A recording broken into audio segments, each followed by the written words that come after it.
Please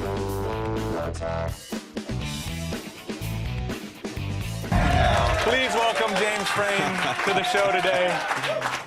Obviously, we say ladies. There are no ladies on this set. It is all men here, which is always weird for the guys that come in. But we James, imagine the ladies. Yeah. Yes. More often than not, actually. James, I want to talk about kind of your work as of late. You've been a villain in Tron, True Blood, now The Cape. When are you going to fire your representation? I'm really confused. Why go down this path? Why are you such a good bad guy?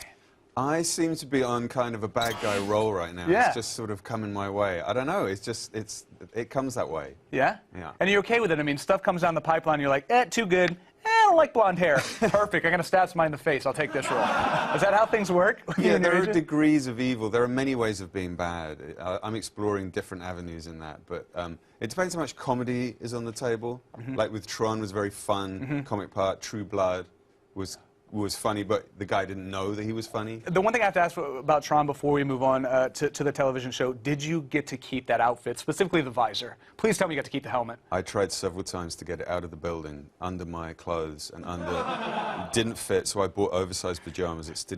They had snipers around the corner of all the buildings. Really? Yeah, it was horrible. Well, the chess was invented. It turns out chess was invented by Tom Wheeler, the writer. Him and his brother are both writers. When they were kids, they were comic book fans. And his brother invented the character of chess back when they were kids. And he just remembered him. He wanted to write a comic book story, and this is his tribute to comic books, his love letter to comic books, he calls it. And he sort of brought chess back in from his brother's file, actual chess pieces in them. So I have a rook and I have a knight. Nice. Which these have to be fitted in by a special lens tech person. There is such a thing. Lens tech person, that's what they're called on the call sheet. And they fit these things in, and then I kind of stumble around being evil. I like to think that somebody's internship involved them just putting contact lenses in James Frain's eyes. Yeah. Like that is literally that guy's. It's not a lens technician. They're just trying to make him feel better about what his current job is.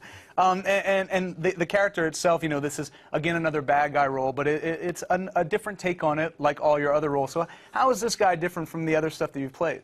Well, this guy, because it's two people, this guy is basically a very charming, seductive, fun, multi-billionaire who runs mercenary armies around the world and has persuaded Palm City to privatize their police and hand over the running of law and order to him, largely because of this evil character, Chess, who's at large. And they don't know, of course, that he's the same guy. But he's basically a very fun, quite cool guy to hang out with. He just has this unfortunate habit of dressing up as a psychotic kind of alter ego and killing people. But yeah, but, you know, whatever. We can overlook that because all the good he does during the day. Yeah, and, you know, we all have hobbies. Why are you laughing at that? That is not, murder is not funny. God, that is ridiculous. You have like an IMDb page that is a mile long, so I know that you probably don't have a lot of time to do much, but I heard that you really used to be in the video games. Really obsessively into video games. Yes, I let that one go. I stopped playing GoldenEye after I realized it had completely taken over my life, and I had to emerge from my cave. I realized I needed to sort of come back to the world. But there was a special lost year in there somewhere. Really? Which I spent sniping out various members of family and friends. Interesting. Yeah. Well, there's nothing I like more than crushing somebody's career momentum, so I got something for you right here. I got a 10-day pass to World of Warcraft, my friend, right here. So if you want to get back into it just a little bit, because who likes work? Just don't do it to me. Do it, James. What is this? What is this World of Warcraft online immersion? You'll find out. Who is she? Thank you to James Frain, everybody, for being here. Make sure you catch the Cape series premiere this Sunday night on NBC.